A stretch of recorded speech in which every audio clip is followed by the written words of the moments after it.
Pada zaman dahulu, hiduplah seorang yang sangat kaya. Dia punya 3 orang putri.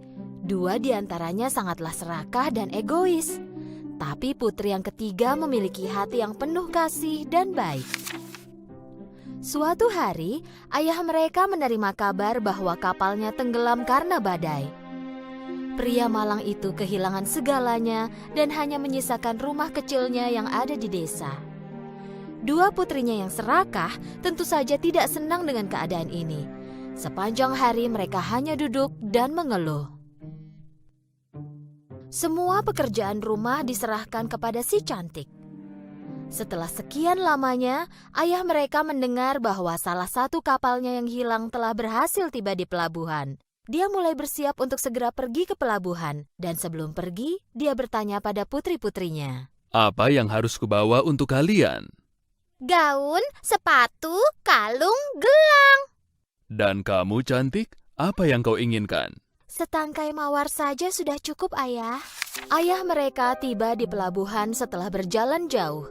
Tapi barang yang ada di kapal itu hilang. Bahkan kapalnya pun tidak dapat digunakan lagi. Dengan sedih dan lelah, dia melanjutkan perjalanan pulang. Hari hampir gelap saat dia mencapai hutan. Hutan itu gelap dan dingin. Salju pun turun. Sang ayah menunggangi kudanya berjam-jam di atas salju. Dan akhirnya melihat sebuah kastil yang lampunya menyala. Dia masuk, berharap penghuninya dapat membantu. Tapi kastil itu aneh. Lampunya menyala di mana-mana. Meja makan dipenuhi dengan makanan dan perapiannya pun menyala. Tapi tak terlihat seorang pun di sana. Dia memanggil-manggil tapi tak seorang pun yang menjawab. Akhirnya, karena tidak bisa menunggu lagi, dia memakan makanan dari meja lalu tidur di salah satu tempat tidur. Saat terbangun di pagi hari, dia menemukan pakaian baru di samping tempat tidur. Dia turun ke bawah. Sarapan sudah tersedia untuknya di atas meja. Kastil ini pasti milik peri, jika tidak dia tak akan membantuku seperti ini. Aku ingin berterima kasih padanya. Ketika pergi meninggalkan kastil itu, dia melihat kebun mawar. Aku tak bisa memenuhi permintaan 2 putriku. Setidaknya aku bisa memenuhi keinginan si cantik, pikirnya dalam hati. Ketika dia memetik setangkai mawar, dia dan sekelilingnya bergetar karena suara yang keras. Sesosok makhluk buruk rupa berwajah seperti singa muncul dari balik pepohonan. Sang ayah hampir pingsan melihat makhluk buruk rupa itu. Aku menyelamatkan hidupmu, memberimu makan, memberimu pakaian baru, dan kau malah mencuri mawarku. Beginikah caramu berterima kasih? Sang ayah berlutut dan memohon kepada si buruk rupa. Mengatakan bahwa dia ingin membawa setangkai mawar itu untuk putrinya. Perbuatanmu ini akan tetap dihukum. Tolong maafkan aku. Aku akan memaafkanmu dengan satu syarat. Bicaralah pada putri-putrimu. Jika salah seorang dari mereka setuju untuk tinggal di sini bersamaku, aku akan membiarkan kau hidup. Sang ayah melompat ke atas kudanya menuju rumahnya dengan sedih. Ketika tiba di rumah, kedua kakak yang serakah itu mendengarkan kisah menakutkan yang dialami ayahnya. Tapi tidak mau memenuhi syarat dari si buruk rupa itu. Tapi si cantik tidak berlaku seperti kakaknya. Ayah, jika boleh, aku akan tinggal bersama si buruk rupa itu. Kedua kakaknya langsung menerima usul si cantik, karena mereka pikir bahwa semua yang terjadi itu karena kesalahannya. Dengan sedih dan tak berdaya, sang ayah membawa si cantik menuju kastil itu. Ketika mereka tiba, semuanya terlihat seperti sebelumnya. Makanan tersaji di meja dan tidak ada seorang pun terlihat. Ketika mereka duduk dan mulai makan, si buruk rupa datang. Si cantik mulai gemetar, ketakutan. Karena si buruk rupa itu benar-benar menakutkan seperti cerita ayahnya. Si buruk rupa bertanya dengan suara yang lembut. Apa kau datang ke sini dengan keinginanmu sendiri? Iya. Kalau begitu, besok pagi ayahmu akan pergi. dan takkan pernah kembali lagi. Saat si cantik bangun esok paginya, dia tahu bahwa ayahnya sudah pergi dan dia menemukan sarapan tersedia untuknya di atas meja. Si cantik berkeliling taman sebentar. Dia merasa sedih ketika melihat mawar. Lalu dia berkeliling kastil. Salah satu pintu penuh dengan mawar. Dia penasaran. Dia membuka pintu dan mengintip ke dalam. Ruangan itu didekorasi persis seperti yang dia sukai dan penuh dengan buku, bunga, dan alat musik. Dia pikir bahwa seseorang yang bisa menata ruangan seperti ini takkan mungkin menyakiti siapapun. Lalu dia mengambil sebuah buku. Pada buku itu tertulis dengan tinta emas, "Ratuku sayang, keinginanmu adalah perintahku." Kuharap aku bisa melihat ayahku sekarang. Setelah si cantik mengucapkannya, ayahnya terlihat di cermin yang ada di ujung ruangan. Si cantik sangat terkejut. Melihat ayahnya di cermin membuatnya bahagia lagi. Malam itu saat makan malam, si buruk rupa datang lagi. Bolehkah aku melihatmu, cantik? Kaulah pemilik tempat ini, kenapa bertanya padaku? Tidak, kaulah pemilik kastil ini sekarang. Jika kau mau, aku bisa meninggalkanmu sekarang juga. Si cantik sangat kaget dengan jawaban si buruk rupa. Aku ingin bertanya, apakah aku sangat jelek? Awalnya si cantik tidak tahu harus jawab apa. Lalu dia memandang si buruk rupa dan mengangguk seolah mengatakan ya. Maukah kau menikah denganku? Kali ini si cantik menjawab dengan kasar. Tidak. Si buruk rupa dengan sedih meninggalkan si cantik sendirian. Si buruk rupa mengunjungi si cantik setiap makan malam dan memperlakukannya dengan sangat baik. Seiring waktu, si cantik semakin terbiasa dengan keberadaan si buruk rupa. Kuharap dia tak sejelek itu. Beberapa bulan pun berlalu. Si cantik tidak lagi takut pada si buruk rupa. Dia bahkan mulai menyukainya. Tapi suatu hari, dia melihat di cermin bahwa ayahnya jatuh sakit. Dia berlari kepada si buruk rupa dan meminta izin untuk pulang karena dia ingin merawat ayahnya yang sakit. Tentu saja kau bisa pergi. Tapi jika kau tak kembali, aku mungkin meninggal karena sedih. Aku akan kembali dalam seminggu, aku janji. Si buruk rupa memberi sebuah cincin kepada si cantik. Di malam saat si cantik meletakkan cincin ini di meja dan tertidur, dia akan terbangun dan berada di kastil kembali. Keesokan paginya, si cantik terbangun di tempat tidurnya sendiri di rumah ayahnya. Dia segera berlari ke kamar ayahnya. Saat ayahnya melihat si cantik, dia sangat senang sehingga merasa baikan. Di sore hari, kakak-kakak si cantik yang baru saja menikah datang mengunjungi ayah mereka. Ketika mereka melihat si cantik di rumah, mereka dipenuhi rasa iri dan marah. Dan mereka memutuskan untuk mempermainkan si cantik. Kita buat supaya dia tinggal seminggu lagi, biar si buruk rupa datang dan membunuhnya. Kedua kakak itu datang mendekati si cantik. Sambil menangis, mereka mengatakan bahwa mereka tidak mau berpisah lagi. Si cantik berjanji untuk tinggal seminggu lagi. Tak lama kemudian, si cantik menyadari bahwa dia merindukan si buruk rupa. Suatu hari, dia bermimpi melihat si buruk rupa tergeletak tak bernyawa di kebun kastil. Dia terbangun dipenuhi keringat dingin. Yang kulakukan ini jahat dan egois. Jadi dia segera melepaskan cincin itu dari jarinya, menaruhnya di atas meja di sampingnya, lalu terbangun di kastil si buruk rupa pada esok harinya. Si cantik menunggu si buruk rupa seharian, tapi dia tak terlihat dimanapun. Ia menunggu berjam-jam, tapi si buruk rupa tidak datang. Tiba-tiba, dia berlari ke taman. Si buruk rupa tergeletak tak bernyawa di tanah, persis seperti mimpinya. Si cantik berlari mendekati si buruk rupa dan memeluknya.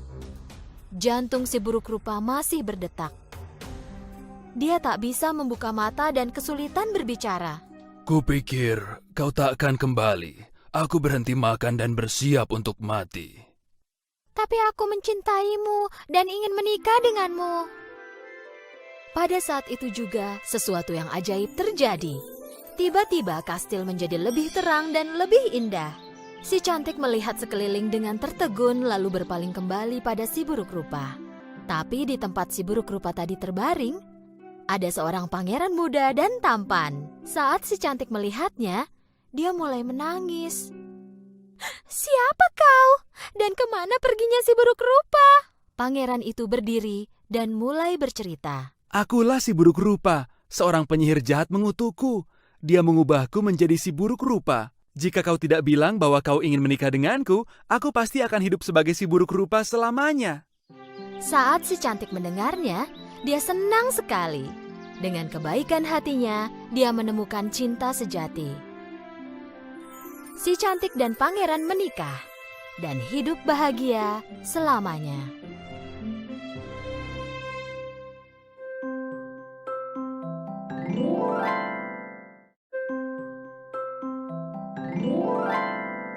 Pada zaman dahulu, hiduplah seorang raja yang memiliki 12 putri cantik. Ke-12 putri ini tinggal bersama di kamar yang cantik dan besar.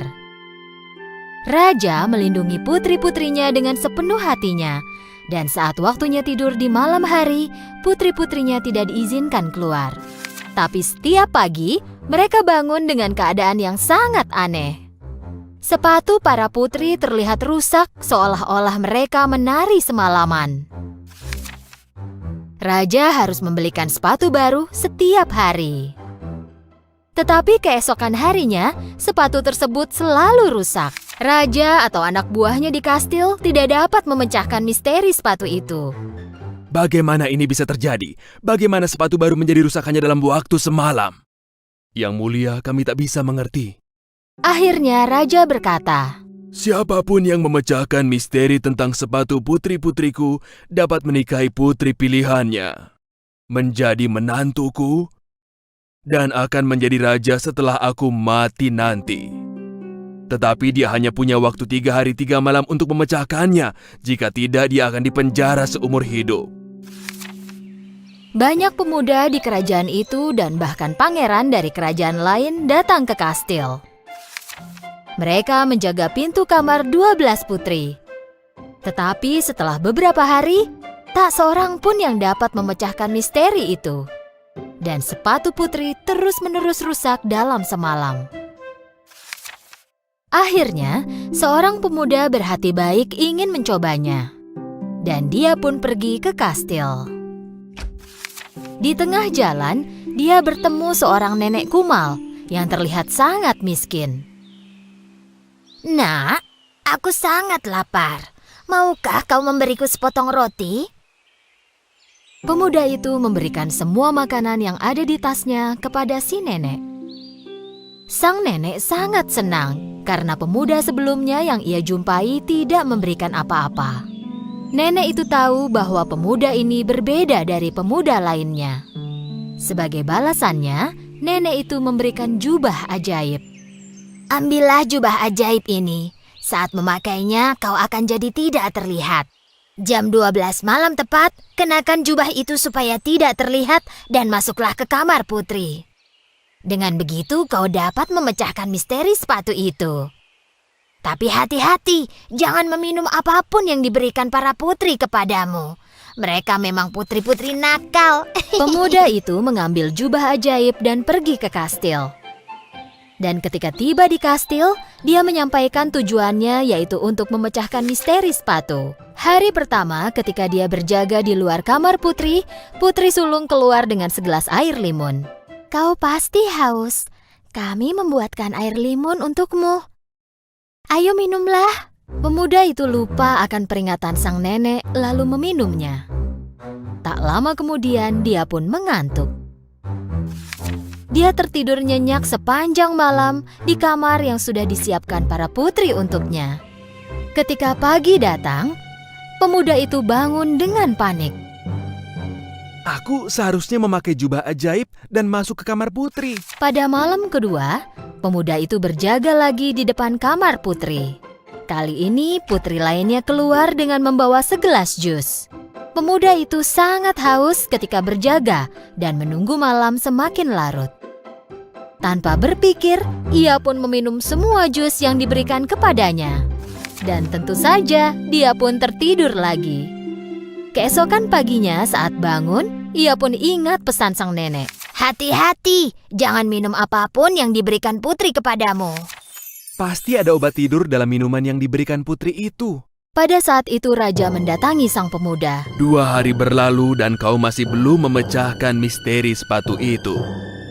Jika kau gagal hari ini, kau akan dipenjara seumur hidupmu. Raja mengakhiri ucapannya lalu pergi. Pemuda itu harus memecahkan masalah sepatu itu hari ini. Malam itu, untuk terakhir kalinya, pemuda itu berjaga di depan pintu kamar putri. Kali ini, putri bungsu keluar dengan membawa segelas jus jeruk. Tetapi sang pemuda sekarang sadar, dia mengambil gelasnya, mengucapkan terima kasih kepada putri. Dan ketika putri itu pergi, dia membuang jus jeruk itu ke pot di sampingnya. Kali ini dia berdiri tegak. Malam semakin larut dan tengah malam pun tiba. Pemuda itu memakai jubahnya dan dia segera menjadi tidak terlihat. Perlahan dia membuka pintu dan tidak percaya pada apa yang dia lihat. Semua putri mengenakan pakaian dansa tercantik mereka. Rambut tertata dan wajah dirias cantik sambil mengenakan sepatu baru. Coba lihat apakah pemuda di depan pintu itu sudah tidur? Salah seorang putri membuka pintu dan melihat keluar. Dan putri lainnya menempelkan telinganya ke dinding. Pada saat itu, sang pemuda tahu dia harus mengeluarkan suara mengorok. Putri sulung menggeser tempat tidurnya dan bertepuk tangan 3 kali. Sebuah jalan rahasia terbuka di bawah tempat tidur itu. Sang pemuda tidak percaya apa yang dia lihat. Satu persatu semua putri memasuki jalan rahasia itu. Dan pemuda itu pun mengikuti dari belakang. Jalan rahasia itu menuju ke sebuah tangga dengan ratusan anak tangga menuju ke bawah. Ketika mereka menuruni tangga, pemuda itu tak sengaja menginjak gaun salah seorang putri. "Oh, seseorang menginjak gaunku?" "Tidak mungkin, mungkin kau sendiri yang menginjaknya." Ketika anak tangganya habis, mereka pun tiba di hutan. Mereka berjalan melewati pohon-pohon dengan ranting perak yang indah. Pemuda itu mengambil sebuah ranting dan terus mengikuti putri. Setelah berjalan lama, mereka berhenti di tepi sebuah sungai. Di sungai itu, ada 12 perahu berbentuk angsa dan di dalamnya ada 12 pangeran yang menunggu para putri. Para putri menaiki perahu, dan pemuda itu naik ke perahu terakhir. Perahu ini seperti lebih berat dari biasanya, seperti ada tambahan orang di atasnya. Aneh. Oh, berhentilah bermimpi. Setelah menyeberangi sungai, mereka tiba di sebuah kastil besar yang berkilau. Dan mereka dapat mendengar suara musik mengalun dari dalam kastil. Saat melihat melalui jendela, pemuda itu melihat banyak orang menari. Begitu mereka memasuki kastil, para putri pun mulai menari. Mereka tak pernah terlihat lelah dan terus menari. Tentu saja, sepatu mereka mulai rusak. Sang pemuda tidak kuasa menahan lapar lagi. Jadi dia mengambil sepotong kue di meja dan mulai makan. Putri bungsu melihat hal ini. "Hei, kueku! Melayang seperti ada orang tak terlihat memakannya." "Sudahlah, jangan bicara ngawur." Pemuda itu mengambil cangkir emas dari meja tanpa ada yang memerhatikan. Para putri menari sampai pagi. Para putri menaiki perahu, menyeberangi sungai, berjalan menembus hutan, menaiki tangga yang sangat panjang, dan akhirnya kembali ke kastil. Tetapi sepatu mereka sudah rusak, seperti biasanya. Pemuda itu sangat senang karena akhirnya dapat memecahkan misteri sepatu yang rusak. Tak lama kemudian, raja mendatangi pemuda itu. Waktumu berakhir hari ini. Apa kau sudah memecahkan misteri sepatu itu? Ya, Yang Mulia. Dan pemuda itu menceritakan semuanya kepada raja. Raja awalnya tidak percaya. Tapi ketika pemuda itu menunjukkan ranting perak dari hutan dan cangkir emas dari kastil yang berkilau, raja tahu bahwa ceritanya itu benar. Dan raja menepati janjinya dan mengizinkan pemuda itu untuk menikahi salah seorang putrinya. Pemuda itu mengatakan bahwa ia ingin menikahi putri bungsu. Kedua belas putri penari sangat tidak senang karena rahasia mereka terbongkar. Tetapi sang pemuda dan putri bungsu menikah dan hidup bahagia selamanya.